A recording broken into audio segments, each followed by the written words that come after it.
I don't even know why I'm posting this. I usually just read these things and think it's crazy that people share their lives with strangers. But I guess I'm there now. 45. I live in one of those neighborhoods where every single lawn looks exactly the same. And my life is kind of a mess right now. For the last 15 years, it's mostly just been, I don't know, going through the motions. Like last Tuesday, I spent 3 hours trying to fix some scuff marks in the hallway. I had all these different paint samples taped to the wall. And I was honestly losing it because if the color was even slightly off, it drove me crazy. Also, my cat has been hacking up hairballs every single morning and I'm pretty sure it's that new food. But Mark refuses to let me switch brands. And the whole time, there's this noise coming from the fac in the attic. Just this annoying metallic clicking. I've mentioned it at least 4 times. I'll call the guy on Monday, he told me. That was 3 Mondays ago, so I just deal with it. The noise, the paint, and Brenda. Brenda lives 2 doors down and basically runs the hoa like she's the mayor. She's already hounded me 3 times about the 4th of July block party, because we have the biggest deck. I really don't want to host it, like at all, but if I say no, she'll just spend the next 6 months talking about how sweet Sarah from across the street is for offering her tiny patio. So I just texted back that we'd love to, and that we'd figure out the food later. Then I just sat there staring at my phone for a while. Anyway, it was a Tuesday. Just a normal, annoying Tuesday. I spent the morning on hold with my credit card company, trying to get a $12 late fee taken off. $12 isn't even a big deal. But I spent 45 minutes arguing with this guy named Kevin because it just felt wrong. Then I saw that some streaming service auto-renewed for a full year. We haven't even used it in forever. I just sat there at the kitchen counter, looking at the email and felt, I don't know, just completely drained. Like, what is the point of any of this? Oh, and the light bulb in the pantry has been flickering for a week, which is just great. Mark got home around 6. He's usually a good guy. Does the usual stuff, kisses my cheek, asks about my day, tells me the whack noise is probably just a valve and that he's handling it. Did you get the gift bag for your nephew? He asked. I told him no, and that I just hit the drugstore on the way to dinner, which was the family dinner. We do this every month at his parents' place. His mom, Evelyn, is one of those women who makes you feel like your clothes are wrinkled even when they aren't. She doesn't say it directly, but she'll say something like, "Oh, April, I love how relaxed your style is these days." So I stop at the store. I'm in the birthday aisle, and I'm literally wrestling with this plastic gift bag that wouldn't open. I'm just standing there tugging on it, thinking about the paint and the whack and Brenda. And I just got really irritated. I ended up buying the most expensive bag they had, just because I was pissed. The dinner was the usual. Roast beef, mashed potatoes, Evelyn making a comment about the wine I brought. Mark was just being Mark, laughing at his dad's jokes, leaning back in his chair. His dad asked him about his quarterly report, and if he was still on track for that promotion.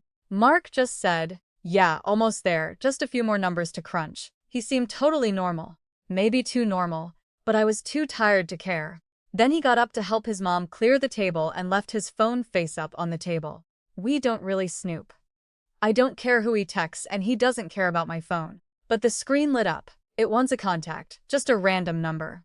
The message said, "I can't keep doing this in secret. We need to talk about the money and the other thing. Now." I just stopped chewing. I looked at Mark in the kitchen laughing with his mom about something that happened in the 90s. And then I looked back at the phone. Another message came through. I felt this jolt in my chest. My first thought wasn't even about cheating. I was just thinking, what money? We have a joint account. I'm the one who fights over $12. There isn't any secret money. I didn't touch the phone. I just sat there. "April, you okay?" Evelyn asked. She was coming back into the room. "You've got a piece of carrot on your fork." "Fine," I said. Mark came back in right after her with some plates. He saw the phone, and his face just changed. He didn't look guilty, exactly. He looked terrified. He grabbed the phone so fast he almost knocked over his water. "Everything okay?" I asked. I tried to sound like I didn't care. "Yeah," he said. He wouldn't look at me. He was just staring at the screen. Just work stuff. Some idiot from the regional office is stressing over a spreadsheet. At 7 on a Tuesday. "Whatever, you know how it is," he muttered. He didn't look at me for the rest of the night. He basically hugged that phone to his chest. I spent the whole hour thinking about that phrase, the other thing. When we got home, the facts started clicking again. Louder than before. Mark didn't say anything. He just went straight into his office and shut the door. I started unloading the dishwasher. But I couldn't stop thinking about the message. I really didn't want to be that kind of wife. But I couldn't just let it go. So I waited until he went to shower. I walked into his office. It was really clean, too clean. I looked at his desk and saw a small black leather ledger tucked under some folders. I'd never seen it before. I opened it and there was a list of dates and amounts. Big amounts. 5,000, 10,000, 2,000. And there were initials next to the dates. I stood there for a minute in the quiet, holding the book and listening to the shower running upstairs. The last entry was from yesterday. I put the book back exactly where I found it and walked out. I went to the laundry room and started a load of towels. I didn't say a word, just did the towels. I remember standing there in the laundry room, listening to the dryer thump and just thinking about those numbers. 5,000, 10,000. Like, who is Mark even paying $10,000 to? We don't have some secret fun money account. I'm the one who spends 45 minutes on the phone with this guy named Kevin at the credit card company just to save $12. And meanwhile, my husband is just moving five-figure sums around in a leather book. It's just ridiculous. The next morning, the whack was still making that annoying clicking sound that Mark refuses to fix. Mark was in the kitchen making coffee and he was humming, actually humming. "Did you see the email from Brenda?" he asked. "Yeah," I said. "She wants to know if we're doing the potato salad. Or if we want Sarah to handle the sides." "Just tell her." "You've got it," Mark said. He didn't even look at me. He was just staring at the coffee maker. "Whatever makes her stop texting you." I didn't bring up the ledger. I didn't tell him I knew. I just went into the living room and started touch-up painting the baseboards. I had the agreeable gray open and I was obsessing over this one spot by the radiator. If you put too much, it looks gloppy. If you don't put enough, you see the scuff from when we moved the sofa. I stood there for a minute, dabbing it with a tiny brush, listening to him move around in the kitchen. For the next 3 days, I did this weird thing where I'd wait until he was in the shower or at the gym, and then I'd sneak into his office. I didn't find any other books, but there was this folder in the bottom drawer of the filing cabinet. Not even locked. Just sitting there inside were a few printed emails and a note with a name and number. Jake Flores. I knew the name, he lives a few streets over. He's one of those guys neighborhood watch. Always has a leaf blower in his hand. Looks like a boring accountant. I saved the number in my phone as dry cleaners, just in case notification popped up while Mark was around. Friday I went to the store. I was in the produce section. The parking lot was a total nightmare. By the way, and I was trying to decide if the organic kale was actually worth $2 more. Then I saw him. Jake Flores, polo shirt, khakis, looked like every other guy in the zip code. He smiled at me and said, "April, long time no see." "Hi Jake," I said. "Yeah, it's been a while." "How's Mark?" he asked. "Still pushing for that promotion." "Yeah, he's still at it." I could feel my face getting hot. "You're doing well. Can't complain."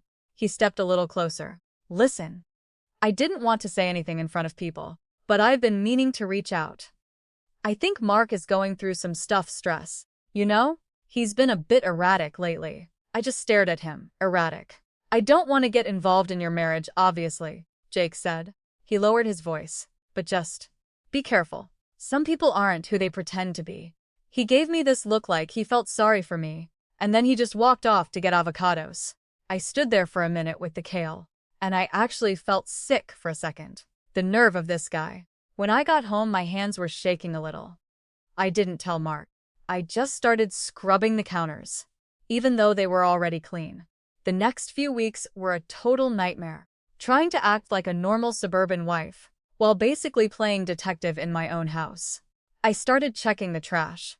Found a parking receipt from downtown that didn't make any sense. Found a credit card statement for an account, mailed to a P.O.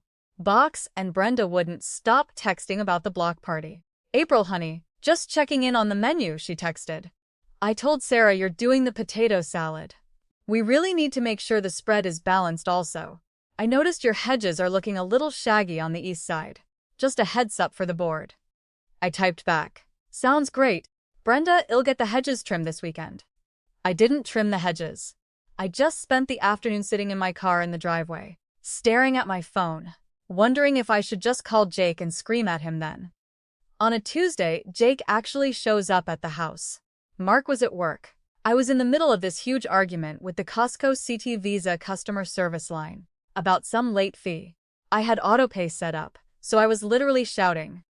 I have the confirmation number into the phone when the doorbell rang. I hung up and opened the door. He was standing there with a bottle of wine. I was in the neighborhood, he said. I wanted to check on you. I felt like our conversation at the store was unfinished. I didn't invite him in, but he just kind of drifted past me into the foyer. He looked at the walls and said the agreeable gray was a nice, neutral color. What do you want, Jake? I asked. He sighed and put the wine on the entry table. Look, April, I don't like doing this, but Mark's been paying me to keep my mouth shut. A big secret. My stomach just dropped. What secret? He did something illegal, Jake said. Something involving a client's funds. He's been paying me to make sure the right people don't find out. He told me you didn't know, and he was terrified you'd find out. I stood there for a second. He's paying you. Why you? I was the one who caught it, Jake said. I tried to help him fix it, but he panicked. He's a good man, April. Really, he just made a mistake, but the payments, they're getting harder to manage. He's stressed. He's falling apart. Jake stepped toward me and put a hand on my shoulder. I flinched. I'm not trying to ruin him, Jake said. I'm actually trying to help. I think if you just talk to him, if you tell him, hell, stop the payments and we can figure out a way to settle this quietly. I'm just tired of being the only one who knows what's actually going on here. I just told him to get out. April, please. Get out of my house, Jake. He looked at me for a second and his face totally changed. He stopped pretending to care. Fine, but just so you know, the neighborhood talks. People already suspect why Mark is so twitchy. It's only a matter of time before Brenda hears something. He left the wine on the table and walked out. I didn't touch the wine. I just stood in the foyer for a minute listening to the house. I went into the kitchen and checked the calendar. The 4th of July block party was in 2 weeks. I could already see Brenda's face and Sarah's little smile, and the way everyone would look at me if they knew what Jake was talking about. I noticed the light bulb in the pantry was flickering. I stood there for a minute, watching it blink on and off. I don't know what to do. Do I call a lawyer? Do I confront Mark? I'm just sitting here, staring at the wall. Jake leaves, and I stood there in the foyer for 20 minutes, staring at that wine bottle.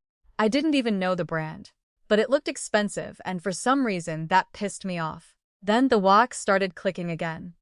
That metallic sound that I almost lost it. I stood in the living room, staring at the walls, feeling like the house was getting smaller. I didn't tell Mark. I couldn't even look at him. For the next few days, he was basically a stranger. He'd ask if I'd seen his blue tie or if I wanted Thai food, and I'd give him a yeah or no, and walk out of the room. I was done. Totally exhausted. Then there was Brenda. God, Brenda. She started popping by without calling. She'd be on my porch with lemon squares or some neighborhood watch flyer. April, honey, you look a little rough, she told me on Thursday. She was leaning in too close, and she had that strong vanilla perfume that always gives me a headache. Is everything okay? I noticed Mark's been leaving at weird hours, just checking in. We're fine, Brenda. Thanks for the squares, I said. She ignored me. Well, about the block party. Sarah and I were thinking a tropical theme for the drinks. Since you have the deck, it makes sense. I can handle the umbrellas if you do the mixers. Does that work? I didn't answer. I stared at her. April. Fine, Brenda. Tropical whatever. As soon as she left, I went straight to Mark's office. I didn't care if he caught me. I went to the filing cabinet and started pulling everything out. I spent 4 hours on the guest room floor, going through invoices, old tax returns, and random memos. I think I ripped one of the forms, but I didn't care. I kept seeing this name. Mary Velez. I knew Mary. She was Mark's business partner. I'd met her a few times at those corporate parties where everyone drinks gin and tonics and talks about synergy. She was always so put together. Tailored suits, perfect hair. I found these notes Mark had scribbled down. Mary 15th transfer complete. Mary 22nd. Jake confirmed. I sat there. Jake confirmed, so the money wasn't going straight to Jake. It was going through Mary, or she was coordinating it. Why is a business partner involved in paying off a neighbor to keep a secret about a client's funds? It made zero sense. I tried to get up to get some water, and my phone buzzed. It was another auto-renewal for a streaming service. I thought I'd canceled. Another $99. I started laughing. I'm sitting on the floor with legal documents and I'm laughing. Because my life is a joke. I called Mary. I didn't text, I called April. What a surprise, she said. She sounded too happy. Is everything okay with Mark? I haven't heard from him in a bit. I'm sure it's great, Mary, I said. Do you have time for lunch tomorrow? My treat. I want to talk about some business stuff. Slammed. April, maybe next week. I'm free tomorrow at noon. Come to your office. I need to see you, Mary. It's important. There was a long pause. Fine, noon. I can give you 30 minutes. I don't remember the next day clearly. I went to Walgreens for light bulbs for the pantry because the flickering was getting to me. While I was in the aisle, I saw Sarah from across the street. Hi, April. She gave me that look. Like she's pretending to be nice but think I'm a mess. I heard Brenda is so excited about the tropical theme. Are you doing the Mai Tais? I've got it covered, Sarah. You seem stressed, Sarah said. Is Mark okay? I saw him at the gym yesterday and he looked frantic. He almost walked into a treadmill. I didn't answer. I grabbed the bulbs and went to the checkout. I could feel her watching me. It felt like the whole neighborhood decided. I was the broken one. And they were waiting for the crash. The next day, I drove to Mary's office. It was one of those glass buildings downtown that smells like air freshener. Mary was sitting behind this huge mahogany desk. You have 20 minutes, April, she said. She didn't get up. I skipped the small talk. I pulled out the notes and laid them on her desk. What is this? She asked. Jake Flores told me Mark is paying him to keep a secret. And I see your name all over these notes. Let's skip the part where you pretend you don't know. What did Mark do? Mary didn't flinch. She looked at the papers and then looked at me. She sighed, like I was being an annoyance. April, seriously? You're going through his files now, she said. Isn't that a bit much? My husband is paying off the neighbors? Is he stealing? Is he embezzling? Just tell me. Mary leaned back. Mark didn't steal anything. Not exactly. He made a mistake with a client's account a few years ago. A big one. He tried to cover it up, and Jake noticed because they were working on some neighborhood project. He's been paying him? For 3 years. Not just Mark, Mary said. I've been helping him. I've been moving the money through the firm's accounts to make it look like business expenses, so you wouldn't see it on the joint statements. I was trying to protect him, and I felt sick. Protect me by lying to me for 3 years. It was better this way, Mary said. But the problem is Jake is getting greedy. He doesn't just want the money. He wants a seat on the board. He's using Mark to get to me. Wait, I said. What do you mean he's using Mark to get to you? Mary smiled. It wasn't a nice smile. Jake is opportunistic, April. He's not some innocent witness. He's been playing both of us. He told Mark that if he didn't keep paying, he'd go to the authorities. But he also told me that if I didn't help him, he'd expose Mark anyway. He's been acting like a concerned neighbor with you, just to see how much you knew. I stared at her. So Jake is the bad guy. In this case, yeah, Mary said. But let's be clear. Mark is the one who committed the fraud. I'm the one who kept him out of prison. Now, if you're smart, you'll go home. Keep your mouth shut. And let me handle Jake. I can make this go away, but only if you don't make a scene. I left that office feeling numb. I drove home in total silence. I didn't even turn on the radio. I kept thinking about Jake's face at the store. The way he put his hand on my shoulder. The way he told me he was trying to help. I can't believe I trusted that creep. He had Mark terrified and Mary trapped. And he was using me to see how much damage was done. When I got home, the house was quiet. Mark was in the kitchen, staring into the fridge. Hey, he said. I was thinking about getting those fancy shrimp for the party. Do you think Brenda would like that? I looked at him. He looked small. Not like the guy who was pushing for a promotion. Just a tired man in a polo shirt who was terrified of his neighbors. Did you talk to Mary? I asked. He froze. He didn't turn around. When today at her office. He turned around slowly. His face was pale. What did she tell you? That you're a fraud and Jake is a blackmailer, I said. And that she's been managing it for 3 years. Mark didn't deny it. He just slumped against the counter. I didn't want you to know. I wanted things to be normal. I wanted us to have the house and the life, and I didn't know how to stop it. Normal? I asked. You think this is normal? We're living in a neighborhood where the people 2 doors down basically own you. I'll fix it, April. I swear, I'll talk to Mary. Well, figure out a way to get Jake to sign a release. I don't care about a release, I shouted. I care that I've been arguing with a guy named Kevin at the credit card company over $12, while you've been paying off the neighborhood watch. He tried to step toward me, but I backed away. I couldn't stand to be near him. I felt, I don't even know, just disgust. I walked into the living room and stared at the wall. I saw a tiny spot of white showing through the paint on the baseboard, a tiny sliver. I went to the kitchen and grabbed the paintbrush. April, please, just listen to me, Mark said. I didn't listen. I knelt down on the floor and started dabbing the paint onto the baseboard. I did it over and over, pressing the brush down hard to cover the white. We can go to a lawyer, Mark said. We can figure this out. Just don't tell anyone. If Brenda finds out, if the Hoa finds out, we'll be the joke of the street. I stopped painting. I looked at him, and then I looked at the clock. The block party is in 10 days, I said. Yeah, he whispered. I know. I stood up and walked to the pantry. I reached up and flicked the light switch. The bulb flickered and then just died. I stood there in the dark for a second. I walked back into the living room. Going to the store, I said. I need more paint now, he asked. It's almost 8 now. I grabbed my keys and walked out. As I was backing out of the driveway, I saw Jake Flores standing on his own porch. Watching me, he didn't wave. He didn't smile. He stood there under his porch light, watching my car disappear around the corner. I drove to the hardware store, but I didn't go inside. I sat in the parking lot for a long time, staring at the steering wheel. I looked at my phone. I had a new text from Brenda. April, just a reminder about the mixers. I'm thinking we do pina coladas. Let me know if you need me to pick up the pineapples. I didn't reply. I turned off the engine and sat there in the dark. I just sat in my car in the parking lot for a while.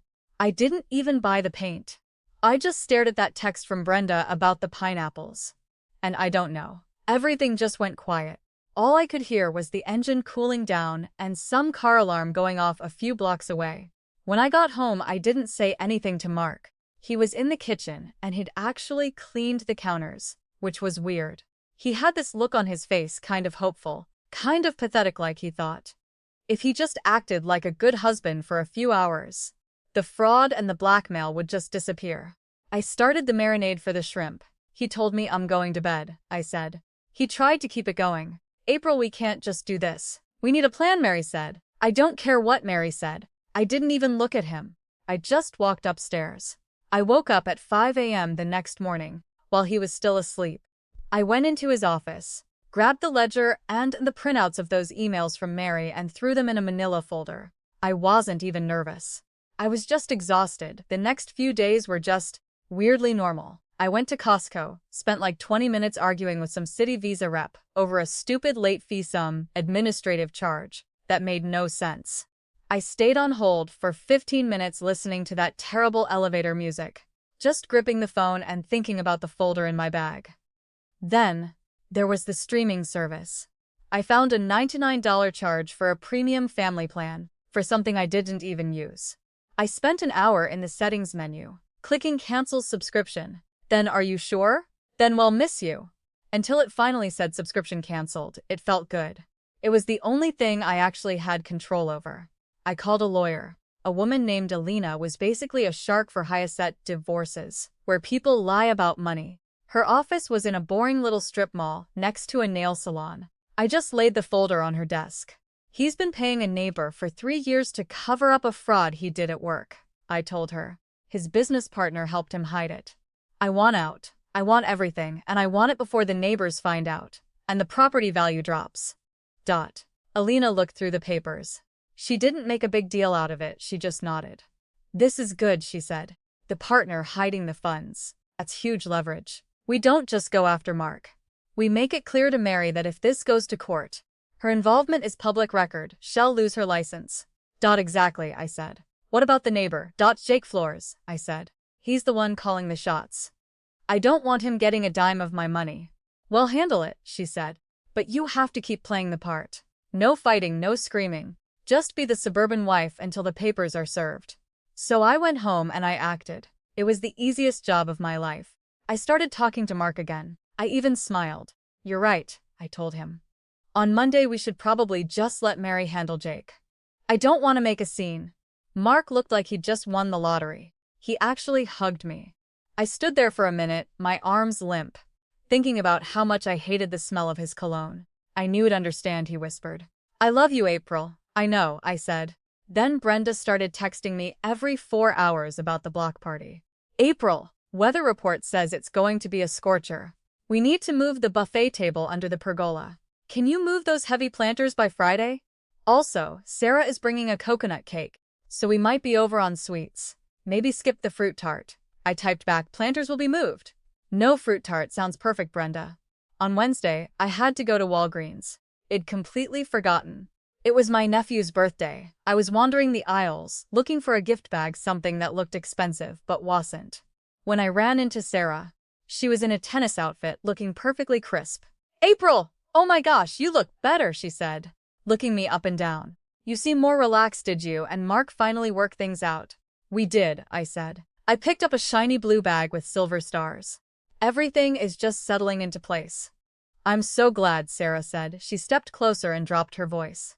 Because honestly, there were some rumors. Someone mentioned Mark was having some financial difficulties. I told them. They were crazy, of course. We're all friends here. I looked at her. Rumors, Sarah? Who's talking? Oh, you know, just around. Brenda mentioned something about him being stressed. But I'm sure it's nothing. She gave me a little pat on the arm. It was the same pitying gesture Jake had used. I felt a bit sick, but I just smiled. It's definitely nothing, I said. I bought the bag and left.